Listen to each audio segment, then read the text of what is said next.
December 24th, 2002. Christmas Eve in Coventry, England. The final tractor rolled off the assembly line at the massive Banner Lane factory.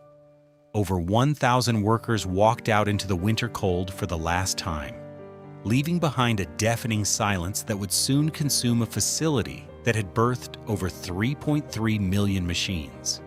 At its zenith, Massey Ferguson wasn't just a manufacturing company, it was the mechanical beating heart of global agriculture. They produced 1/3 of all tractors on Earth, commanding a sprawling empire of 86 factories across multiple continents and employing tens of thousands of people. Their iconic red machines were the lifeblood of farms, from the American Midwest to the developing fields of Africa. Yet, by 2002, their greatest super factory was slated for demolition, destined to be ground into dust and replaced by uniform housing estates. An industrial titan that once dictated the global food supply had been reduced to rubble. How does an empire that controlled the very foundation of human survival, backed by national governments and a labyrinth of international banks, get torn apart and cannibalized in just a quarter of a century? It wasn't a sudden technological obsolescence, and the world certainly didn't stop needing to eat. This is the autopsy of a system deemed too big to fail.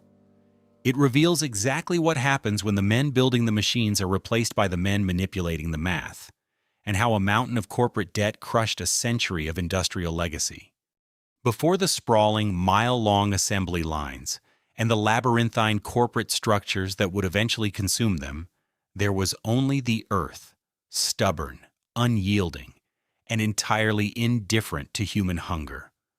For millennia, the act of extracting life from the soil was a brutal war of attrition, fought with the muscle of beasts and the breaking backs of men. To change this ancient dynamic required more than just the invention of tools. It required a new breed of titans who could bend iron to their will and mass-produce salvation.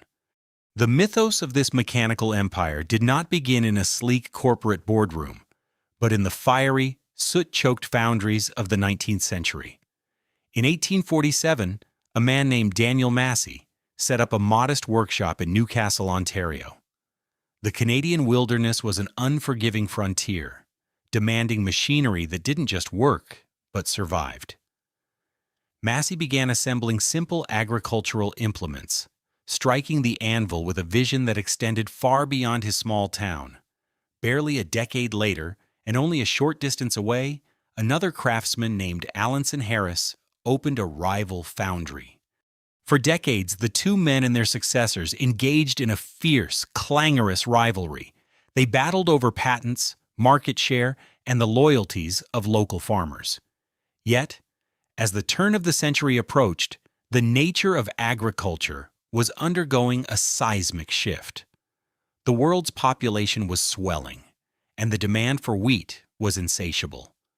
The earth needed to be conquered on an unprecedented scale. Recognizing that their combined forges could produce a juggernaut capable of dominating this new era, the bitter rivals laid down their hammers and shook hands. In 1891, the Massey Harris Company was born. It was a magnificent beast of North American industry. By the early 20th century, Massey Harris had mastered the art of heavy manufacturing. Their factories were cathedrals of industry, deafening, sweltering caverns, where molten iron was poured into molds, casting the heavy frames of reapers and early tractors. They built machines with an ethos of sheer, brute force.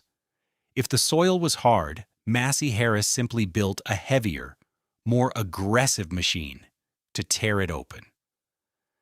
They conquered the sweeping plains of North America, establishing themselves as the undisputed kings of agricultural brawn. But brute force has its limits. Heavy tractors compressed the soil, guzzled fuel, and were famously prone to rearing up and flipping backward if a plow hit a stubborn root, often crushing the operator beneath tons of unforgiving cast iron. The earth, it seemed, could not be entirely subdued by violence alone. It required persuasion. It required a touch of magic. Enter Harry Ferguson. If Massey and Harris were the brawn of this unfolding epic, Harry Ferguson was its mercurial, eccentric wizard. An Irish engineer and inventor, Ferguson possessed a brilliant, restless mind that viewed mechanical engineering not merely as a science, but as a form of high art. He looked at the heavy, dangerous tractors of the early 1900s and saw a profound lack of elegance. Ferguson understood a fundamental secret that had eluded the heavy metal barons of North America. The tractor and the plow should not fight each other. In the late 1920s and 1930s, he perfected what would become the holy grail of agricultural mechanics, the three-point hitch. It was an invention of startling, almost comical simplicity that bordered on alchemy. By connecting the plow to the tractor at three specific geometric points, Ferguson created a dynamic linkage. When the plow dug into the heavy earth, the resistance didn't cause the tractor's wheels to spin or its front to rear up. Instead, the geometry of the hitch transferred the downward weight of the soil directly onto the tractor's rear wheels, instantly generating massive traction. It was a mechanical symbiosis. Ferguson had essentially tricked the earth into helping the tractor conquer it. A small, lightweight machine equipped with his three-point hitch could suddenly do the work of a behemoth 3 times its size, and do it safely. For years, Ferguson fiercely guarded his patents, entering into a famously turbulent partnership with Henry Ford before striking out on his own. By the early 1950s, Ferguson's brilliantly engineered tractors were sweeping across Europe, while Massey Harris continued to dominate the heavy machinery market of the Americas. Both entities stood on the precipice of global domination, yet each held exactly what the other desperately needed. Massey Harris possessed the manufacturing muscle, the sprawling distribution networks, and the relentless industrial output. Harry Ferguson held the mechanical genius, the European foothold, and the patents to the most important agricultural invention since the plow itself. In 1953, the inevitable occurred. The two forces collided in a merger of unprecedented scale. The marriage of North American industrial brawn and European engineering witchcraft birthed a new titan, Massey Harris Ferguson, a moniker that would soon be streamlined into the iconic, hard-hitting name known across the globe, Massey Ferguson. It was a perfect union. The foundries roared louder than ever before, churning out machines that were both unbreakably strong and beautifully engineered. They had solved the riddle of the soil. The earth had finally been tamed, and the newly formed empire looked out upon a world that was theirs to harvest. The stage was set for an era of staggering growth, a golden age of industry where nothing seemed impossible. But there is a dangerous irony in building an unstoppable machine. Once you create a leviathan of such immense power and scale, the hardest part is no longer building it. The hardest part is figuring out how to feed it. And what happens when the men who tamed the soil suddenly believe they can tame the infinite complexities of global finance? If the merger of Massey Harris and Harry Ferguson was a marriage of industrial titans, the sprawling Banner Lane factory in Coventry, England, was their grand, smoking palace. Built originally as a shadow factory during the Second World War to produce aircraft engines, the massive complex was repurposed for peacetime, swapping the roar of warplanes for the steady, rhythmic thundering of agricultural machinery. By the 1960s, it had grown into the largest tractor manufacturing facility in the Western world. To walk the floor of Banner Lane at its peak was to witness the terrifying and beautiful apex of 20th century manufacturing. The factory stretched for over 1 million square feet. It was a self-contained ecosystem of fire, steel, and human sweat. The air was thick with the tang of ozone, the metallic tang of machining coolant, and the heavy, sweet scent of the signature Massey red paint. Overhead, Miles of conveyor systems snaked through the rafters, carrying raw engine blocks, transmission housings, and gleaming sheet metal like iron arteries feeding a giant mechanical beast. The scale of production was difficult for the human mind to fully grasp. At its zenith, Banner Lane was not just building tractors, it was printing them. A finished machine, complete, with its revolutionary three-point hitch, rolled off the assembly line every 2 to 3 minutes. That was over 100 tractors a shift, thousands a month, year after relentless year. The workforce swelled to over 8,000 men and women, pulling shifts around the clock. Whole generations of Coventry families, fathers, sons, and grandsons passed through its gates, their livelihoods inextricably bound to the fortunes of the red machines. They were not just factory workers, they were the armorers of a global agricultural revolution. There was a palpable, swelling pride on the factory floor. The men working the heavy presses and the women wiring the instrument panels knew that the metal they shaped in the grim, gray weather of the English Midlands was destined to break the earth open on continents they would never see.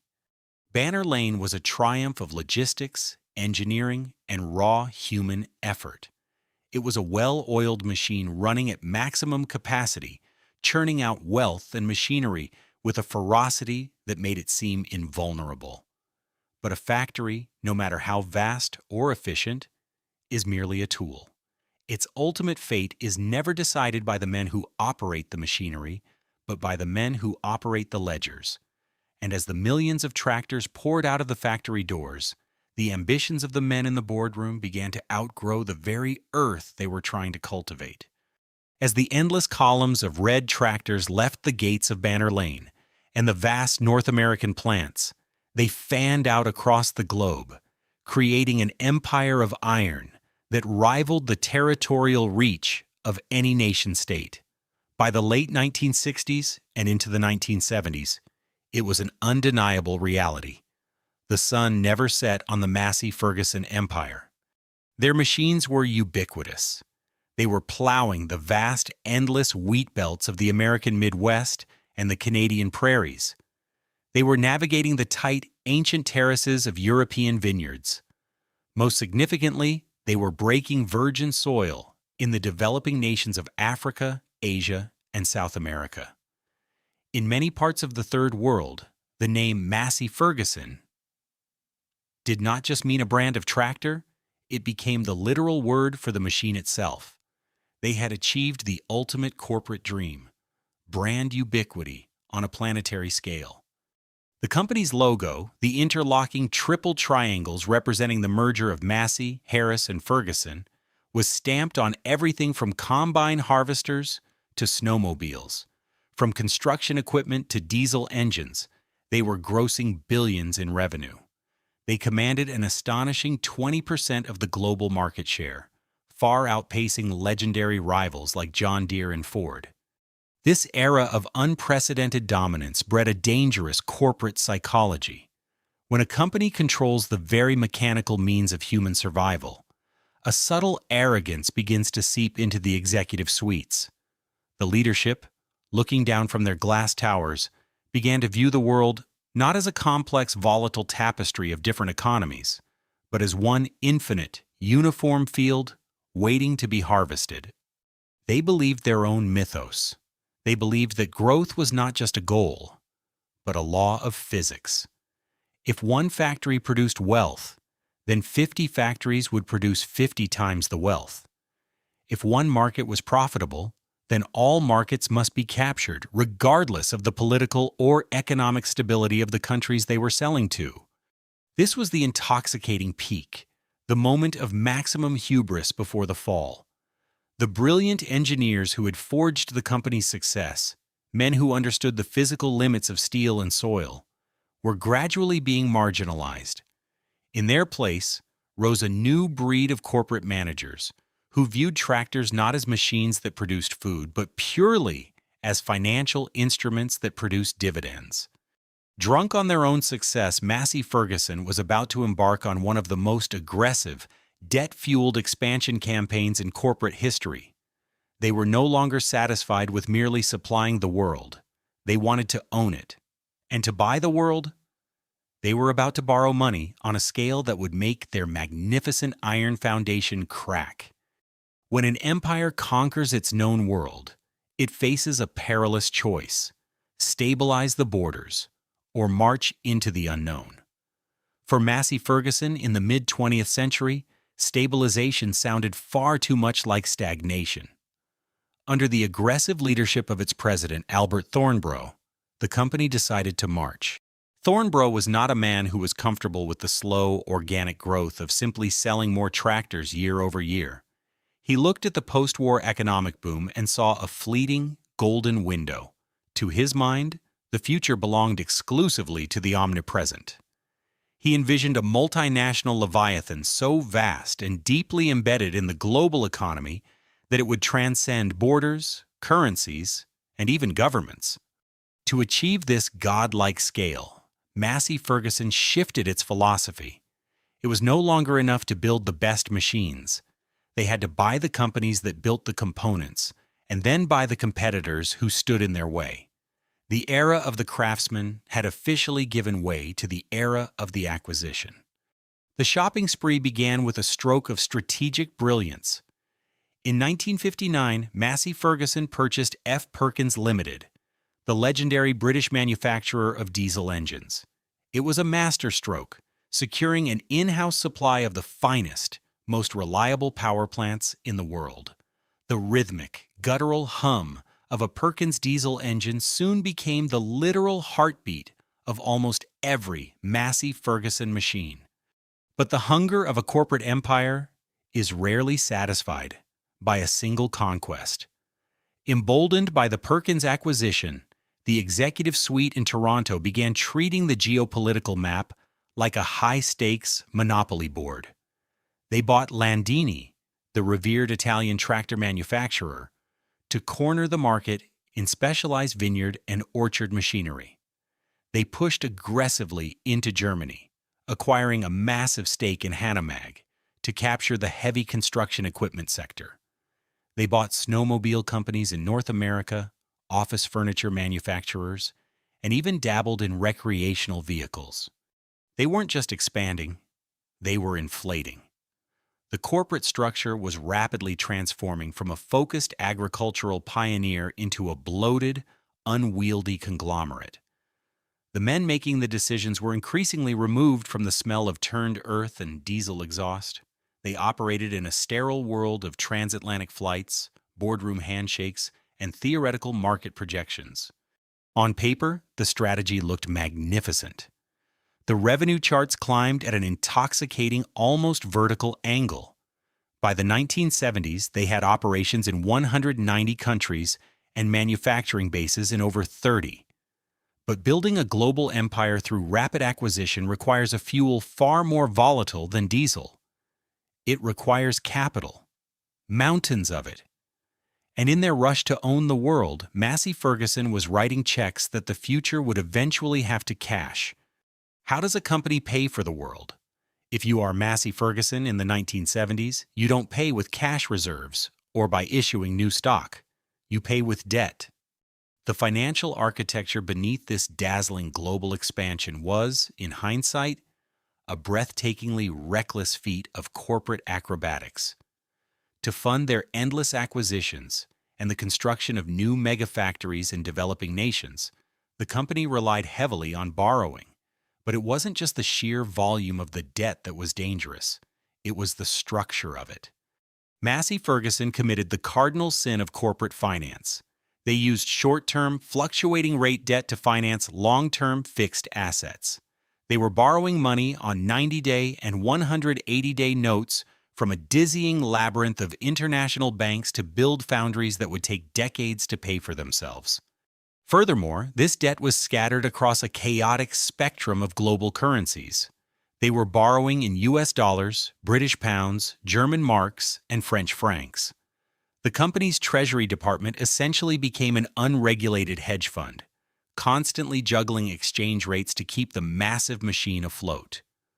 As long as global interest rates remained low and the world economy kept humming, The juggling act was a spectacular success. The banks, mesmerized by the iconic brand and its billions in revenue, kept opening their vaults. There was also a fatal blindness to geopolitical reality. In their quest for omnipresence, the executives aggressively planted flags in some of the most volatile regions on Earth. They built massive operations in Argentina, Brazil, South Africa, and the Middle East. They assumed that the demand for food, and therefore tractors, would magically insulate them from political revolutions, hyperinflation, and currency devaluations. There was a dark, almost comical arrogance in the boardroom, a belief that a tractor was immune to the laws of economics because people always needed to eat. By the late 1970s, Massey Ferguson was no longer an agricultural machinery company. It was a highly leveraged financial institution that happened to make tractors. They had amassed an astonishing debt burden approaching $1 billion. The magnificent iron foundation laid by Daniel Massey and Harry Ferguson was now resting on a fault line of volatile, multi-currency promissory notes. The executives had built a magnificent ship, but they had loaded it with so much gold that the water was lapping at the deck. All it would take was a change in the weather to send the entire Leviathan to the bottom of the ocean. And on the horizon, the darkest macroeconomic storm of the 20th century was already gathering. The illusion of permanent prosperity is a dangerous comfort, especially when it is built on borrowed time and borrowed money. For Massey Ferguson, the awakening from this illusion was not a gradual realization, but a violent collision with macroeconomic reality.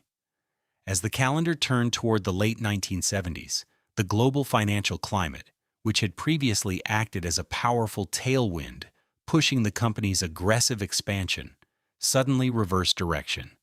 It transformed into a devastating, multi-front hurricane that targeted every single structural weakness the executives had built into their empire.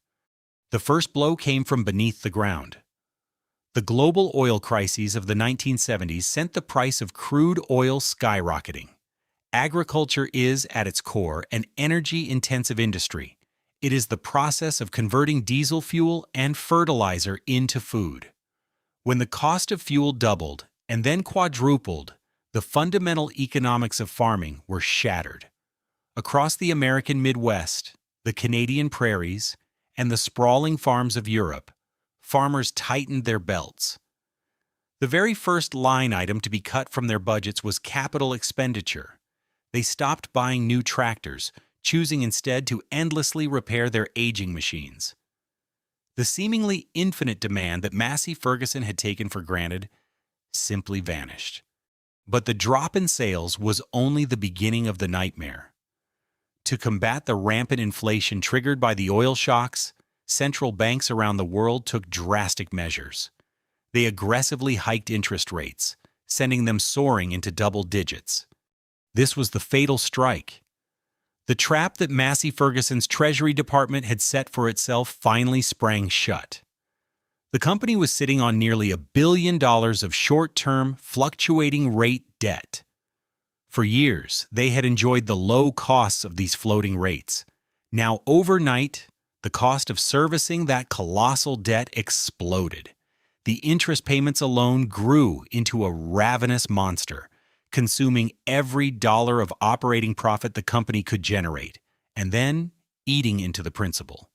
The complex multi-currency hedging strategies that had looked so brilliant in the boardroom unraveled into a chaotic mess as foreign exchanges swung wildly out of control.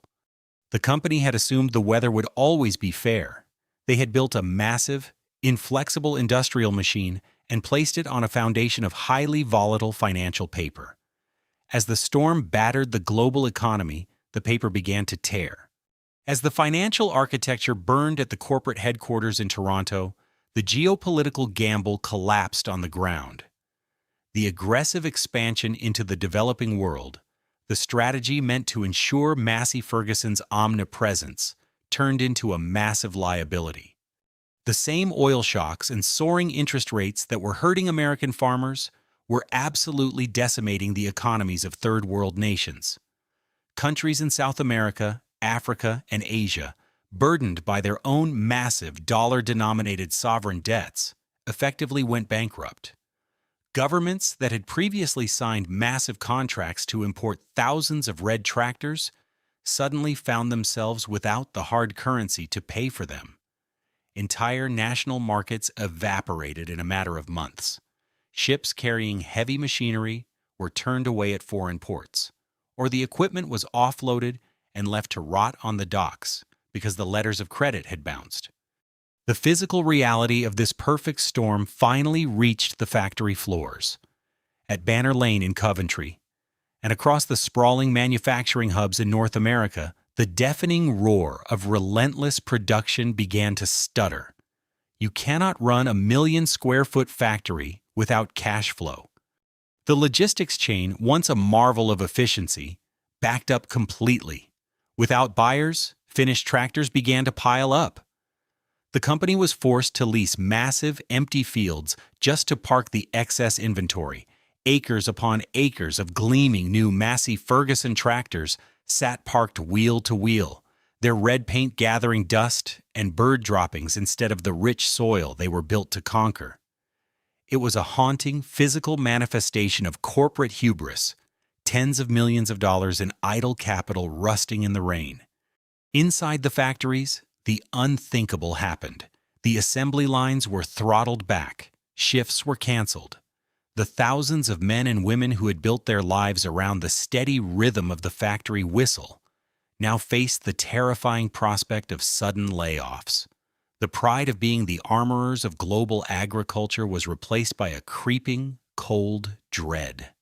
By the end of the decade, Massey Ferguson was hemorrhaging cash at an apocalyptic rate. They were essentially insolvent, trapped between plummeting revenues, a suffocating mountain of high-interest debt, and a massive physical infrastructure that cost millions simply to keep the lights on. The men in the boardroom, who had played the globe like a chessboard, finally realized the gravity of their miscalculation. But it was too late to slowly reverse course. The behemoth was suffocating, thrashing wildly in the shallow water. And when a wounded giant begins to bleed in the open ocean, it never takes long for the predators to arrive. The wounded Leviathan was bleeding out in the open water. By the dawn of the 1980s, Massey Ferguson was losing money at a staggering rate of nearly $1 million a day. The grand vision of global omnipresence had collapsed into a chaotic scramble for mere survival. The board of directors, once filled with men who understood the complex machinery of agriculture, was paralyzed by the sheer mathematics of their impending doom. It was exactly in this atmosphere of corporate panic that the predators began to circle. The first to strike was not a rival tractor manufacturer, but an entity of a distinctly different breed, the Argus Corporation. Argus was a powerful Canadian holding company, and at its helm was a young, fiercely ambitious financier named Conrad Black. Black did not look at Massey Ferguson and see a proud, century-old heritage of taming the soil. He did not see the revolutionary three-point hitch or the millions of red tractors faithfully plowing the fields of the Third World. He looked at the sprawling empire and saw a deeply distressed financial asset, a massive column of numbers screaming to be restructured, salvaged, or dismantled. Argus already held a significant historical stake in the company, but Black moved decisively to assert absolute control. When his team finally opened the books and peered into the true depths of the financial abyss, the reality was even more horrifying than the rumors. The debt was a labyrinth. It wasn't just the $1 billion in short-term notes, it was a tangled web of obligations to over 200 different banks worldwide. The company was essentially functioning as an enormous, inefficient mechanism for transferring agricultural wealth directly into the pockets of international lenders. To arrest the bleeding, Black knew that the old guard had to be swept away. The engineers, the manufacturing experts, the men who had built the global footprint, they were unceremoniously ousted. The company was no longer in the business of building tractors. It was now in the business of financial survival. And to lead this new, grim era, Black elevated a man perfectly suited for the task, Victor Rice. If Harry Ferguson was the eccentric wizard of iron, Victor Rice was the cold, calculating architect of corporate restructuring. Rice was not a farm boy. He had not spent his youth learning the temperamental nature of a diesel engine or the smell of freshly turned earth. He was an accountant by trade, a brilliant financial mind who had climbed the corporate ladder entirely within the finance department. Rice possessed a famously sharp intellect and a ruthless pragmatism. He understood that to save the entity known as Massey Ferguson, he would have to brutally amputate large sections of its physical body. The ascension of Victor Rice marked a profound, irreversible shift in the DNA of the company. For over a century, the men running Massey Harris and Massey Ferguson had been united by a core physical philosophy. Their primary job was to bend steel and build machines. Everything else, sales, marketing, finance, was subordinate to the act of creation. But under Rice, the hierarchy was inverted. The spreadsheet became the ultimate arbiter of truth, replacing the blueprint. Tractors were no longer viewed as magnificent tools of human progress. They were simply inventory units that tied up capital. Factory workers were no longer the armorers of agriculture. They were an inflexible labor expense that damaged the bottom line. The culture on the factory floors, from the sprawling Banner Lane in Coventry to the historic North American plants, turned toxic with anxiety. The workers, many of whom had given generations of their families to the company, felt a chilling disconnect from the new leadership. They were still pouring iron, cutting gears, and assembling engines with the same skill they always had. The tractors rolling off the line were still world-class machines. But the men in the boardroom no longer cared about the quality of the iron. They only cared about the velocity of the cash. Rice began a systematic campaign of corporate triage. The edict from Toronto was clear: cut costs, liquidate assets, and stop the bleeding at any human cost. The aggressive expansion of the 1970s was violently thrown into reverse. Factories were slated for closure. Unprofitable product lines were mercilessly killed off, and the first waves of mass layoffs began to wash over the global workforce. Yet even with Rice wielding his scalpel with surgical ruthlessness, the sheer gravity of the debt was too massive. Selling off peripheral companies and firing thousands of workers was not enough to satisfy the relentless demands of the 200 banks holding the company's paper. The interest payments were a black hole, consuming every dollar Rice managed to save. Massey Ferguson was dying. It was a massive, systemically critical piece of the global agricultural infrastructure, and its sudden collapse threatened to send shockwaves through the economies of Canada, the United Kingdom, and the entire international banking system. The company had become a terrifying modern paradox, a failure so colossal that it was too dangerous to be allowed to die. By early 1981, the mathematics of survival had completely broken down.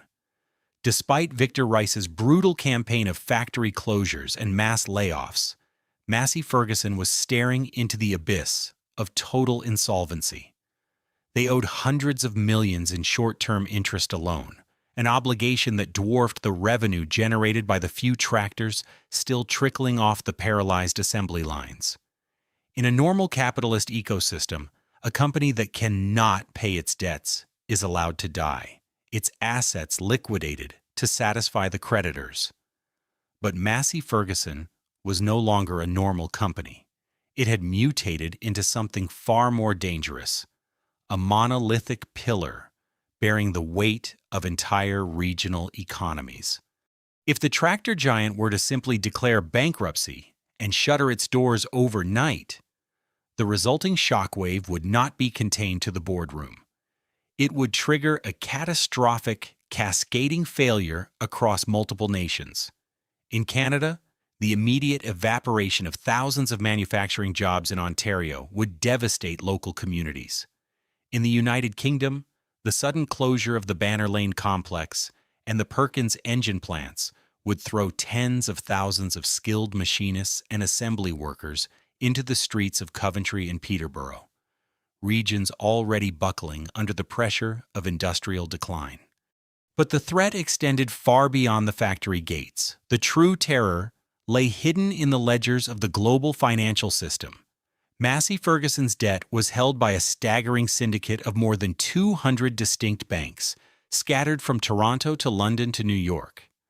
Many of these institutions had leveraged themselves heavily on the assumption that the agricultural behemoth was a blue-chip, risk-free asset.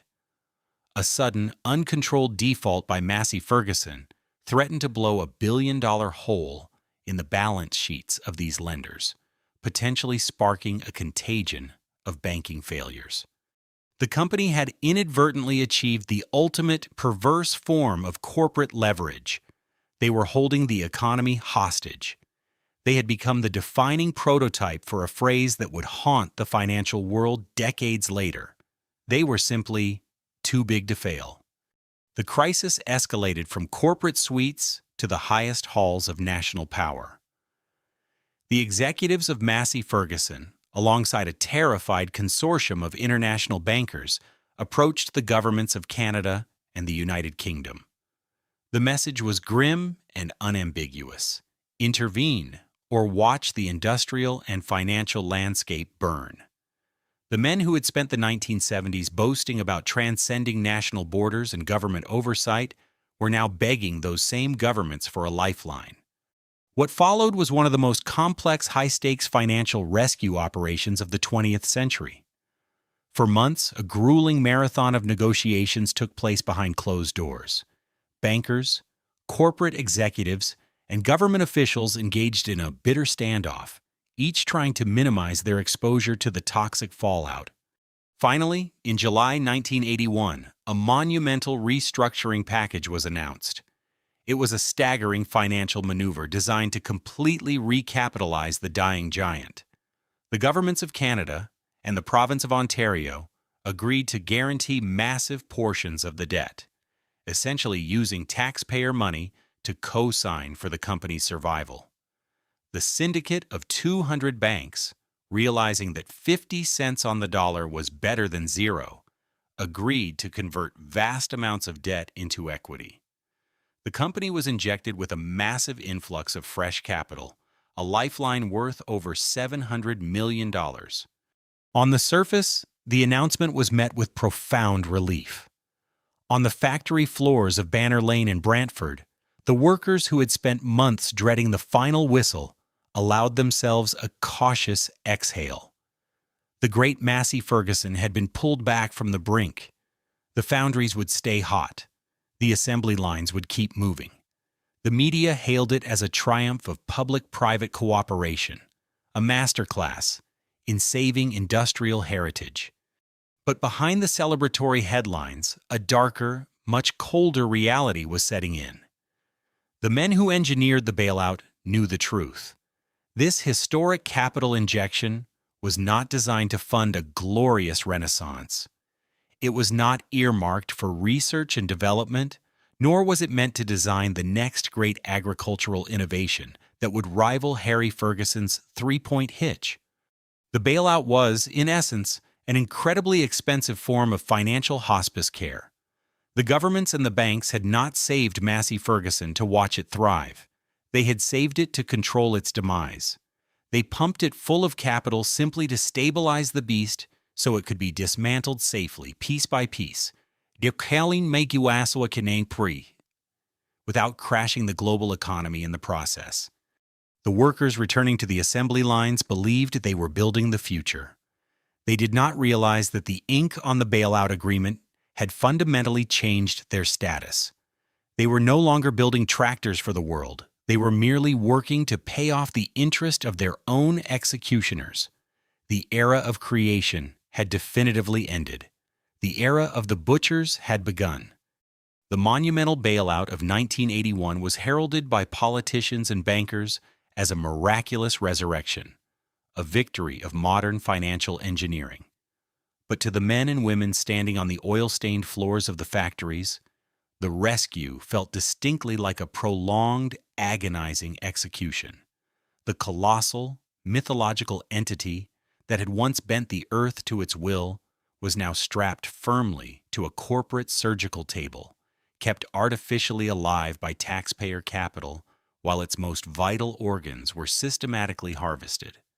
The rhythmic, earth-shaking thud of the great hydraulic presses across North America, once the steady, triumphant heartbeat of an industrial titan, began to sound suspiciously like a death knell. The company was no longer trying to win the future. It was simply trying to survive the week. By 1986, the boardroom in Toronto made a decision that revealed the true nature of their strategy. They decided that the very name Massey Ferguson carried too much the heavy stench of diesel fuel, soil, and catastrophic debt. In a masterstroke of corporate sleight of hand, Victor Rice orchestrated a massive restructuring and rebranding. The parent holding company was christened Verity Corporation. It was a sterile, focus-grouped amalgamation of syllables, entirely devoid of history, earth, or human sweat. It was the perfect, frictionless name for an entity that no longer took pride in building things, but rather specialized in liquidating them. The tractors rolling off the line still bore the iconic red paint and the legendary triple triangle badge, but the soul of the enterprise had been neatly severed from its body. The high priests of this new, sterile religion of finance had taken over the temples of iron. With the name changed and the corporate conscience cleared, the bleeding of the beast accelerated.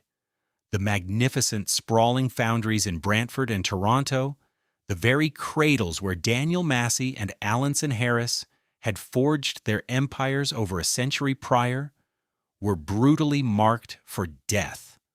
These facilities were not mere buildings. They were generational ecosystems, complete with their own cultures, hierarchies, and mythologies. Fathers had trained sons on these lathes. Grandfathers had lost fingers to these stamping presses. The air inside the cavernous halls was permanently infused with decades of metallic dust, coolant, and quiet pride. When the heavy padlock chains rattled across the main gates of the North American plants for the final time, they locked away far more than rusted machinery. They locked away the identity of entire communities, turning vibrant, working-class neighborhoods into quiet landscapes of economic despair. Here lies the bitter, darkly comedic irony of late 20th century corporate survival. As tens of thousands of workers were unceremoniously shown the door, handed cardboard boxes to pack up decades of fierce loyalty, they discovered a chilling truth about their futures. Their pensions, the sacred safety nets woven from years of brutal physical labor, had been aggressively trimmed, delayed, or hollowed out. The financial architects had viewed the workers' retirement funds not as a moral obligation, but as a convenient pool of collateral damage to balance the spreadsheets. Meanwhile, in the sanitized, climate-controlled atmosphere of the executive suites, the men wielding the axes were suffering from no such austerity. Victor Rice and his inner circle of lieutenants routinely awarded themselves lavish, multi-million-dollar bonuses for successfully navigating the downsizing. They were celebrated by Wall Street and the City of London as visionary turnaround artists, handsomely compensated for their extraordinary efficiency in transforming thriving industrial cities into ghost towns. It was a bleak magic trick. They made the factories disappear, and the debt magically turned into personal wealth. By the early 1990s, the great beast had been thoroughly bled dry. Verity Corporation had successfully mutated from a struggling tractor manufacturer into a diversified, asset-light automotive parts conglomerate.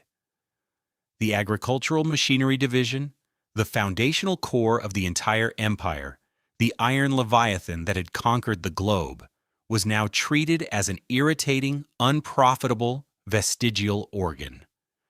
In 1993, Verity spun off the Massey Ferguson division entirely, discarding its heritage to the highest bidder.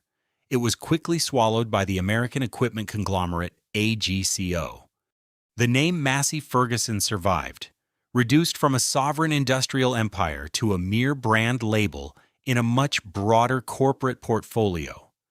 The bloodline had been irrevocably severed. The great North American cathedrals of industry were left to the elements, their massive roofs caving in, their concrete floors cracked and reclaimed by stubborn weeds. The mythic era of the Iron Titans had been brought to its knees by a spreadsheet. Yet an ocean away, the story was not quite over. Against all odds, the mighty Banner Lane factory in Coventry, the largest tractor facility in the Western world, still clung stubbornly to life. It remained a lone, roaring outpost of a fallen empire, its workers completely unaware that the butchers in the boardroom had already drafted its final chapter. While the brutal restructuring of the 1980s and the creation of the sterile Verity Corporation effectively destroyed Massey Ferguson's historic North American roots, a strange anomaly persisted across the Atlantic. The Banner Lane factory in Coventry, England, simply refused to die. Throughout the darkest days of the corporate bloodletting, this massive million-square-foot fortress of British manufacturing kept its furnaces burning. It stood as the last great citadel of the old empire, continuing to churn out the iconic red tractors even as the very company that built it was being dissected by financiers. By the time the American conglomerate AGCO purchased the Massey Ferguson brand in 1994, Banner Lane was already a survivor of multiple corporate near-death experiences. For a few brief years, it seemed as though the Coventry plant had finally found a stable harbor. AGCO was investing in the brand, and the factory floor, though far leaner than its booming peak in the 1970s, was still a source of immense local pride. To the men and women who clocked in every morning, Banner Lane was more than an asset on a balance sheet. It was the beating mechanical heart of their city. Generations of Coventry families had poured their sweat into those concrete floors. But the global economic tectonic plates were shifting once again. And this time, Banner Lane was caught on the wrong side of the fault line. The dawn of the 21st century brought a new era of hyper-globalized supply chains and ruthless manufacturing efficiency. AGCO, as a modern multinational holding company, operated on a philosophy of consolidation. They looked at their global footprint and saw redundancy. They owned a highly efficient, state-of-the-art manufacturing facility in Beauvais, France, and another massive operation in Brazil. In the cold, unforgiving light of modern corporate mathematics, keeping an aging, colossal factory open in the British Midlands no longer made strategic sense. The cost of upgrading the Coventry facility to meet new emissions and production standards was deemed too high. The pound sterling was strong, making British exports expensive, and the agricultural machinery market was experiencing a cyclical downturn. The executives in Duluth, Georgia, reviewed the spreadsheets, ran the projections, and came to an inevitable, clinical conclusion. The math simply did not support the sentiment. In 2002, the announcement fell upon Coventry like a physical blow. AGCO declared that Banner Lane, the largest tractor factory in the Western world, the facility that had birthed over 3 million machines and anchored the city's economy for 56 years, would be permanently closed. For the roughly 1,000 workers still employed at the plant, the news was not just a loss of livelihood, it was the erasure of an identity. Many of them were in their 50s, having spent their entire adult lives mastering highly specialized skills that were suddenly rendered obsolete in an increasingly post-industrial Britain. They were the last custodians of a magnificent heritage, and they were being told that their services and their history were no longer required. The long, slow death of the empire was finally coming to claim its last great monument. There is a profound, almost sacred gravity to the death of a great factory. It does not end with a sudden explosion, but with an agonizingly slow, winding down of momentum until the final defining moment arrives. For Banner Lane, that moment was deliberately, almost cruelly, scheduled for the morning of December 24th, 2002, Christmas Eve. Inside the vast, echoing halls of the plant, the atmosphere was thick with a quiet, dignified grief. The workers, wearing their overalls for the last time, stood shoulder to shoulder along the assembly line. There was no anger, only a heavy, collective mourning. They watched as the very last machine, a Massey Ferguson 4300 series tractor, moved slowly down the line. As it reached each station, the tools were laid down permanently. When the final bolts were tightened and the engine was fired up for its inspection, the sound of the diesel motor echoed through a building that was already beginning to feel like a tomb.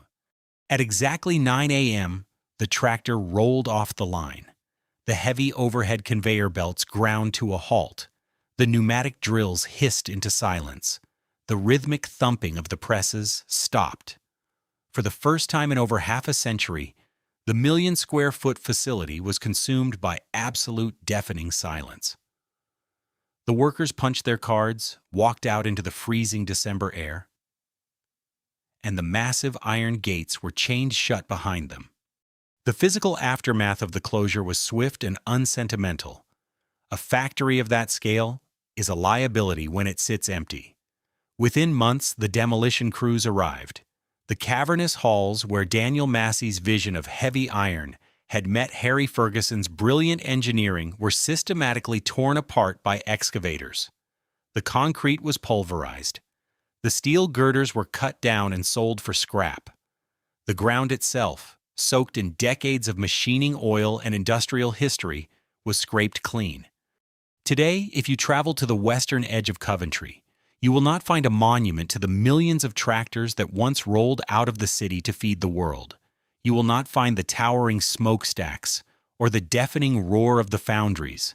Instead, you will find Bannerbrook Park, a sprawling, pristine, entirely uniform residential housing estate. The streets are quiet, lined with neat brick houses and manicured lawns. It is a comfortable modern landscape, entirely devoid of the magnificent, brutal energy that once defined it. The transition from an industrial titan to a quiet suburb is complete. The physical footprint of the Massey Ferguson empire has been utterly erased from the earth it once sought to conquer, leaving behind only the ghosts of the machines beneath the pavement. When the wrecking balls finally cleared the rubble of the great factories in North America and the British Midlands, they left behind more than just empty lots. They left a profound, lingering silence in the towns that had once forged the machinery of the world. Today, if you walk onto a modern farm in the American Midwest or the fields of Europe, you will still see tractors painted in that signature vibrant red. You will still see the iconic triple triangle logo gleaming in the sun. To the casual observer, it appears as though the great Massey Ferguson empire survived the brutal financial storms of the 20th century. But look closer, beneath the hood and behind the boardroom doors, and you realize you are looking at an apparition. It is the ghost in the machine. AGCO Corporation, the American conglomerate that ultimately purchased the brand in the 1990s, did exactly what modern holding companies do. They preserved the marketing value while discarding the physical heritage. The Massey Ferguson of today is a highly successful, technologically advanced brand within a massive global portfolio. Yet it is completely severed from its original bloodline. The current iteration of the company is an exercise in globalized supply chain management. The machines are assembled in different countries, utilizing shared platforms and outsourced components. The soul of the enterprise, that fierce, concentrated ecosystem of local foundries, generational labor, and the singular engineering vision that built the foundation, has been extinguished forever. The logo remains, but the titans are dead. The autopsy of the original Massey Ferguson empire offers one of the most chilling and definitive lessons in the history of modern capitalism. It is a textbook demonstration of what happens when the people who manufacture tangible, world-changing goods surrender their power to the people who manipulate abstract numbers. For its first century, the company was guided by a simple, physical truth: build a better, stronger machine, and the world will buy it. Consider the profound contrast between the two distinct eras of the company. In the 1930s, Harry Ferguson looked at heavy tractors struggling in the soil and invented the three-point hitch, a brilliant, tangible piece of geometric engineering that solved a physical problem and revolutionized global farming. It was innovation grounded entirely in physical reality. 40 years later, the corporate leadership looked at slowing quarterly growth rates and utilized convoluted, multi-currency debt structures to artificially inflate their balance sheets. This was innovation completely detached from reality. One invention fed millions, the other destroyed an empire. In the 1970s, intoxicated by the prospect of global omnipresence, the leadership forgot the very nature of their business. They stopped seeing tractors as heavy equipment meant to tame the earth and started viewing them as mere financial instruments designed to generate infinite corporate growth. The fatal wound was entirely self-inflicted. By financing long-term illiquid industrial assets with volatile, short-term debt, Massey Ferguson built a magnificent castle on a foundation of financial quicksand. They assumed that the demand for agricultural machinery was immune to the cyclical shocks of the global economy. They believed they were too big, too necessary, and too widespread to fail. But when the macroeconomic winds shifted, when oil prices spiked, interest rates soared to double digits, and developing nations defaulted on their sovereign debts, the sheer size of the company became its ultimate liability. The mountain of iron they had built was instantly crushed by the mountain of paper they had signed. And when the collapse came, it was not the architects of the disaster who paid the heaviest price.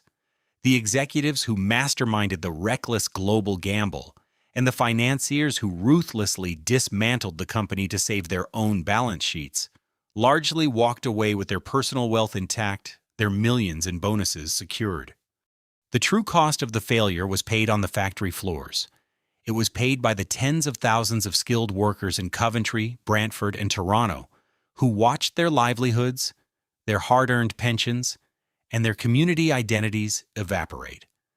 They were the ones who had actually poured the iron and built the machines that fed the world, yet they were ultimately treated as nothing more than expendable line items on a corporate restructuring spreadsheet. The tragedy of Massey Ferguson is not just that a company went bankrupt. Corporate bankruptcies happen every day. The tragedy is the destruction of an industrial ethos.